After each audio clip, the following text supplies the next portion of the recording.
முருகனை வழிபடுவது கேது மற்றும் செவ்வாய் பாதிப்புகளை குறைப்பதாக சொல்லப்படுது அப்படின்னு சொல்றாங்க. அது ஏன் மேம்? ரொம்ப சிறப்பான ஒரு கேள்வி. ஏன்னா ஒரு ஜோதிடமும் அதாவது முருகன் அப்படின்னு ஒரு தலைப்பை எடுத்து அதுல ஒரு நல்ல ஒரு சிறப்பான ஒரு கேள்வி கேட்டிருக்கீங்க. கேது மற்றும் செவ்வாயினுடைய பாதிப்புகள் பொதுவா கிரகங்கள்ல சனி ராகுவை போலவும் கேது செவ்வாயை போலவும், அதாவது ராகு வந்து சனியை மாதிரி செயல்படுவாரு, கேது வந்து செவ்வாயை மாதிரி செயல்படுவாருன்னு சொல்றாங்க. அப்போ அந்த ராகு கேது அப்படிங்கிறது வந்து பாத்தீங்கன்னா சாயா கிரகங்கள்னு சொல்றோம்.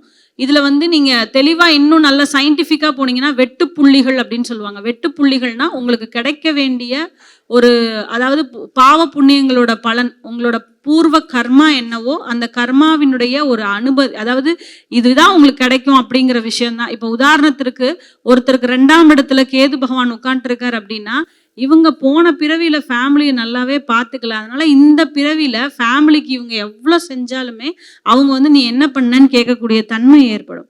அப்போ இந்த கேது எந்த பாவகத்தில் உட்கார்றாரோ அந்த பாவகம்ங்கிறது போன பிறவியில நீங்க என்னென்ன பண்ணீங்க அதை இந்த பிறவியில உங்களுக்கு ரிட்டர்ன் பேக் கொடுக்க வந்திருக்கு அப்படின்னு அர்த்தம்.